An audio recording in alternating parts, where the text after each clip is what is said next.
성부와 성자와 성령의 이름으로 말씀드립니다. 한 주간 동안 안녕하셨는지요? 오늘은 소위 말하는 황금 연휴의 말미쯤 되는 시점입니다. 저는 연휴 기간 동안에 꼭 하고 싶은 일이 있었는데 고양이를 산책시키는 일이었습니다. 아무리 고양이지만 밖에 한번 나가지 못하고 집에서만 사는 것이 안타까워 고양이 전용 산책주를 주문했습니다. 그런데 이 자유로운 영혼들이 통협조를 하지 않아 아주 애를 먹었습니다. 제가 외출을 할 때면 현관문 앞에서 바깥 세상에 대한 호기심과 두려움이 교차한 모습으로 얼쩡거리는 놈들의 모습이 안타까워 시도한 것인데 결과는 절반의 성공이었습니다. 고양이는 산책은 하지 않았고 집 앞에 흐르는 개천 앞에서 1시간 반 동안 주저앉아 있다가 들어왔습니다. 외출이 싫지는 않은 것 같은데 원래 경계심이 많은 동물이라 세상에 대해 간만 보고 들어온 정도였습니다. 문 밖의 세계는 고양이들에게 분명 두려운 곳이지만 두려움은 순간이고 이들에게 새로운 세계가 펼쳐질 것이라고 믿는 것, 이것은 순전히 인간인 저만의 생각일까요? 아니면 고양이들도 지니고 있는 열망일까요? 아직은 파악하기 어려운 것 같습니다. 오늘 복음에서 예수님은 당신을 양치는 목자이자 양이 드나드는 문이라고 말씀하십니다. 그리고 양의 가장 큰 특징이 바로 목자의 말을 알아듣는 것에 있다고 말씀하십니다. 제가 양을 키워본 적도 없고 정말 어쩌다가 한두 번 접한 탓에 이들의 특징이 어떻게 되었는지는 잘 모르겠습니다. 오래전 대관령 하늘 목장에서 이들을 보았을 때 참 꼬질꼬질한 놈들이 잘도 몰려다니는구나 라는 인상을 받았을 뿐입니다. 제가 아는 양에 관한 지식은 이들이 시력도 약하고 몸집도 날렵하지 못하고 방향 감각도 없고 자기 방어력도 없는 반면 또한 고집은 유난히 세어서 다루기가 쉽지 않다는 것이었습니다. 그래서 진화론적 관점에서 보면 이미 멸망하고 남았을 짐승이지만 이들이 지금까지 명맥을 이어온 이유는 단 하나, 바로 목자의 존재가 있었고 그 목자의 목소리를 알아들을 수 있는 유일한 생존 기술이 있었기 때문이라는 내용을 본 적이 있습니다. 이것이 양들이 지니고 있는 유일한 필살기라고나 할까요?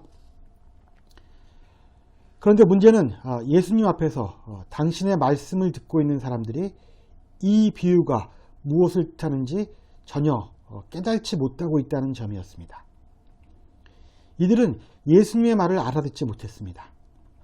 왜 그랬을까요? 한마디로 이들은 예수님이 말하는 양의 무리가 아니었기 때문입니다. 그들의 정체는 양이 아니라 도둑이나 강도였던 것입니다. 알아들어봤자 기분만 상하겠지만 그래도 예수님은 다시 한번 더 자세하게 설명하시는 수고를 아끼지 않습니다. 너희들은 도둑이나 강도들이다 라는 사실을 제대로 전해주기 위한 노력, 이 노력에 재앙이 따를 수 있지만 그럼에도 불구하고 진실을 전하고자 하는 것도 참 목자의 일면은 아닐까요? 결국 나는 목자인데 너희는 내 말을 알아듣지 못하니 내 양이 아니고 도둑이나 강도 그리고 사꾼 목자들이다 라는 예수님의 부언 설명은 결국 이들을 화나게 합니다. 그래서 예수님의 이 비유는 이들 사이에 다시 논란을 일으켰고 그들은 더 들을 필요가 없는 미친 소리다와 아니다, 눈먼 자를 눈뜨게 한 자의 이야기가 미친 소리만은 아닐 것이다로 갈라지게 됩니다. 예수님의 목소리가 양들에게는 평화를 가져오지만 도둑이나 강도, 사꾼 목자들에게는 분열을 가져온 것 또한 이런 힘도 있는 듯합니다. 예수께서 지금 말씀하기 전에 바로 전에 행하신 일이 날 때부터 소경인 사람을 눈뜨게 해준 사건이었습니다. 그래서 예수께서 엄청난 능력을 드러낸 사건 앞에서도 유다인들과 바리사이파 사람들은 이 사건의 진실성에 대해 여전히 의구심을 지니고 있었습니다. 이 무리들은 예수님의 능력을 부정하기 위해 눈을 뜬 소경이 원래부터 소경이 아니었다는 억지 논리를 전개하고 있었던 것입니다. 그러자 예수께서 이들에게 나는 이 세상을 심판하러 왔다. 보지 못한 이들을 보고 보는 이들은 눈먼 자가 되게 하는 것이다 라고 엄중하게 말했지만 이들은 이 말조차 알아듣지 못하고 우리가 눈먼 자라고 하는 말씀은 아니겠죠 라고 하면서 예수님의 말씀을 알아듣지 못했던 것입니다. 스스로를 참다운 목자라고 생각하는 이들에게 도둑이자 강도, 사꾼 목자여서 이리가 오면 도망하는 존재라고 했으니 이들의 자부심에 큰 상처를 내고 이들은 이것으로 인해 수치심과 분노를 갖게 된 것입니다.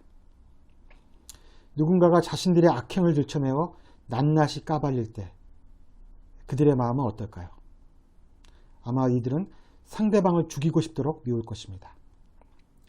양들의 생명을 지키는 목자이긴커녕 양들의 안위에는 전혀 관심이 없고 돈에 따라 일하는 사꾼이라는 비난을 받았을 때 아마 이들은 자신들의 민낯이 드러남으로 인해 수치심과 분노가 교차했을 것입니다.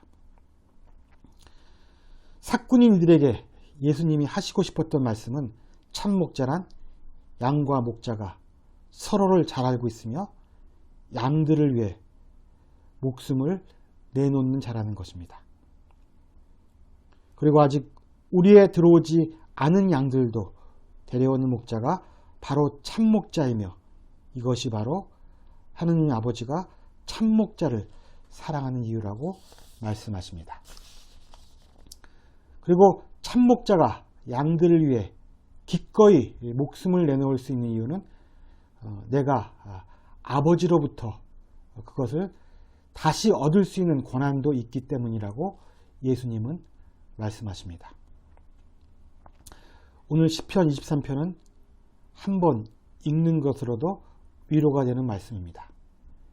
야외 나의 목자 아쉬울 것 없어라. 푸른 풀밭에 누워 놀게 하시고 물가로 이끌어 쉬게 하시니 이렇게 시작되는 이 시는 원수들 보라는 듯 상을 차려주시고 기름 부어 내 머리에 발라주시니 내 잔이 넘쳐옵니다. 한평생 은총과 복에 겨워 사는 이 몸 영원히 주님 집에 거하리이다. 라고 끝이 납니다. 이 시의 저자는 이스라엘의 성군이라 불리는 다윗 왕입니다. 그런데 그는 왕이기 전에 양을 치는 목자였습니다. 아마도 다윗은 오랜 시간 동안 양을 치면서 양의 모든 습성들을 알아차렸을 것입니다. 한편으로는 징글맞은 존재이지만 그럼에도 불구하고 다윗은 사나운 늑대로부터 양들을 지키기 위해 돌팔매질의 달인까지 되었습니다. 그리고 그 돌팔매질이 이스라엘의 골칫덩어리인 블레셋의 장군 골리앗을 죽이게 되지만 동시에 사울왕의 시기로 인해 위험에 처하는 결과를 낳기도 했습니다. 모든 상황이 양날의 검처럼 작용합니다. 징글맞은 양들이지만 다윗은 그 양들로부터 인간과 비슷한 속성을 읽어내고 사람을 탁월하게 다루는 목자가 됩니다. 또한 자신의 뛰어난 재능으로 이스라엘을 구하지만 그것이 자신을 위기에 빠뜨리기도 합니다. 그리고 시편 23편에서는 아들 압살롬에게 쫓기는 신사가 되어 인간적으로 가장 비참한 신사가 되었지만 그럼에도 불구하고 한평생 자신을 이끌어주신 목자 야훼 하나님을 노래하고 있습니다. 참 목자로서의 예수님 자신의 고백 그리고 참 목자에 의지하는 삶의 모습이 어떠해야 하는가를 보여주는 다윗의 시, 이것이 아마도 우리가 양들로서 할 수 있는 최선의 일은 아닌가 하는 생각을 해보게 됩니다. 오늘 이 독서인 베드로전서는 다음과 같이 말하고 있습니다. 여러분이 전에는 길 잃는 양처럼 헤매었지만 이제는 여러분의 목자이며 보호자이신 그분에게로 돌아왔습니다. 우리도 다윗처럼 어려운 가운데서도 참 목자를 찬양할 줄 아는 그런 저와 여러분이 되기를 주님의 이름으로 기원합니다.